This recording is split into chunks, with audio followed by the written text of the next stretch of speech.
Hello，大家好，我係梁記，講股講馬講心水，又同大家見面啦。喺呢度多謝大家收睇先啊！聽到我把聲啦，有少少唔舒服啊，小事啫，冇咩嘢啦，已經喉嚨有啖痰，正所謂賽事日以繼夜啊，去到差唔多季尾階段，煮酒嘅論英雄啊！騎師唔使講啦，潘頓啊一枝獨秀啦，連馬師方面仲有一鬥嘅，希斯啊、蔡約翰啊、姚本輝啊，都係前列嘅。好啦，你講下騎師，消息話賀銘年跑埋今季就唔騎啦，而兩位客串騎師金城江同埋麥當能都約滿返咗自己家鄉，剩下落嚟嘅奧爾文。希望睇下佢可唔可以順勢上位啦，正所謂。另外周俊樂就聽到話，好似話俾馬會做咗目標啦，做咗 target。大家都知啦，如果馬會有心針對你嘅咧，你都幾難生存。睇下佢可唔可以逆境求存啦。話晒周俊樂都仲後生，騎功唔差嘅，只不過磅位重啲。如果騎中磅以上嘅馬咧，佢都能夠每每交到水準，啲邊都好受力嘅。好啦，係嘛休憩啦。啱啱過去賽事，小弟滿以為順住個勢能夠揀咗冷馬俾大家，點解知咧？人算不如天算，全軍盡墨冇辦法啦，輸又要贏，打要企定，正所謂。我問點好啦？痛定思痛，8分圖強。係嘛？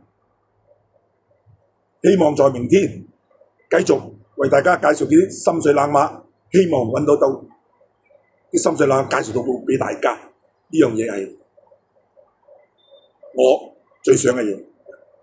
好啦，聽日沙田有10場賽事啦，雖然冇咩大賽，但係咧到咗質身馬湧現，蔡約翰亦都報話強陣但係大家都知啦，我就唔中意賭熱門嘅雞蛋去挑骨頭，點樣都揀啲冷門俾大家參考。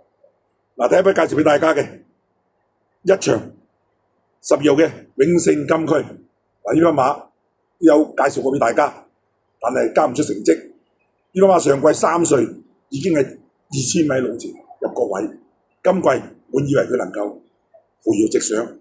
4歲大熟啊嘛，正所謂啱唔啱啊？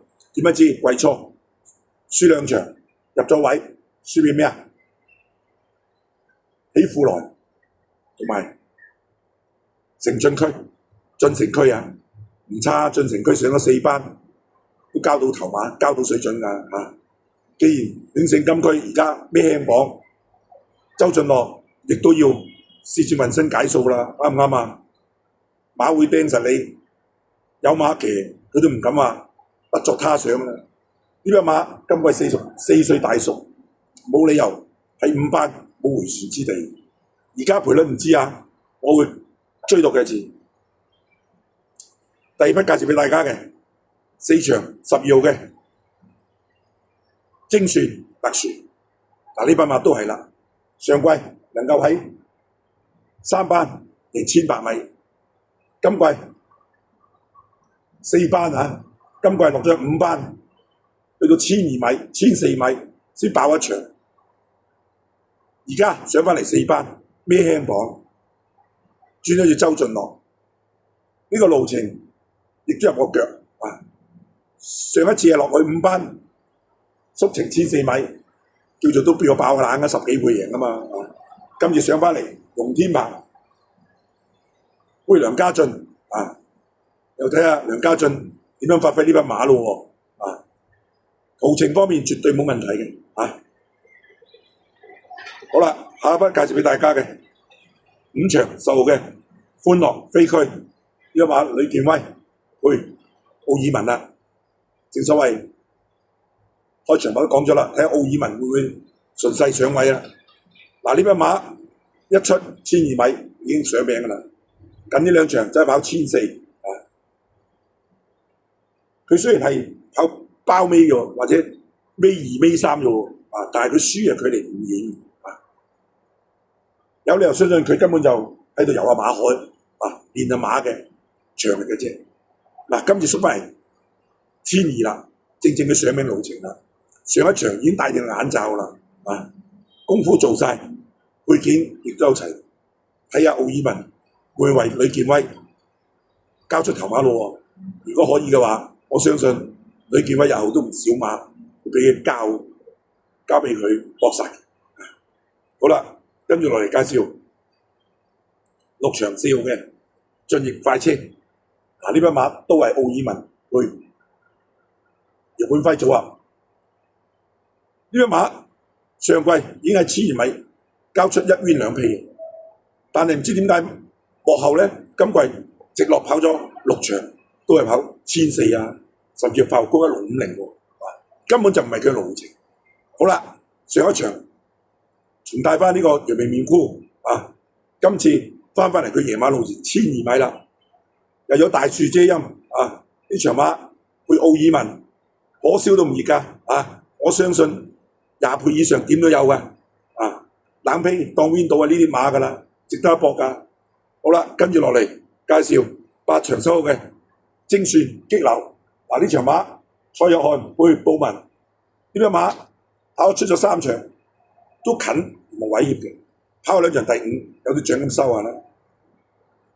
今場呢場馬有幾匹明星馬孭飛喎，醒目紅衣醒目啦，係嘛？上場2倍輸咗跑第2金風萬里潘頓啦，係嘛？仲有健康快車係嘛？等等啦。我相信呢匹馬點樣都有10倍以上配布文明刀明槍㗎啦，值得一搏㗎，睇下你信唔信㗎咋。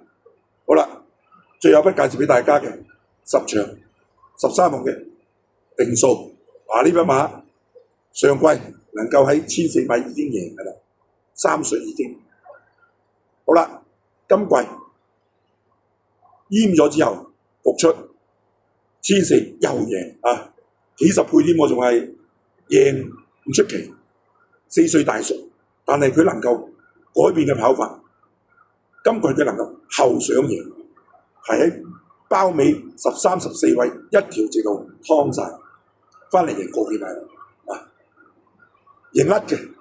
好啦，上埋3班，跑2場，由馬可今次亦配中型禮啦再減多幾磅冇辦法啦，114磅唔係好多騎師做得到㗎，而且中型禮亦都係今季丁冠為外將嚟㗎唔知有冇留意丁冠豪拍中型禮好似起碼已經交到3至4場頭馬㗎啦，我就冇睇過，但係我記憶所及係咁上下啦所以冷人冷馬，既然丁冠豪聽日成手馬老班精神，仲揾到潘頓添，揾到潘頓呢啲咁嘅大騎師，冇他嘅，一係就想起個馬配合其他馬，一係就引開注意力睇下佢邊樣啦。好啦，我就介紹以上呢幾匹俾大家參考下啦，啱就跟多少，唔啱嘅睇下會唔會啟發你嘅思維，揀到其他冷馬啦。都係嗰句，賭馬或者賭波乜都好啦，千祈唔好孤注一擲。你滿以為信心十足嘅人，未必係贏小賭怡情跑馬係一種娛樂運動。好啦，喺呢度祝大家聽日旗開得勝，馬運亨通。下次再同大家見面，拜拜。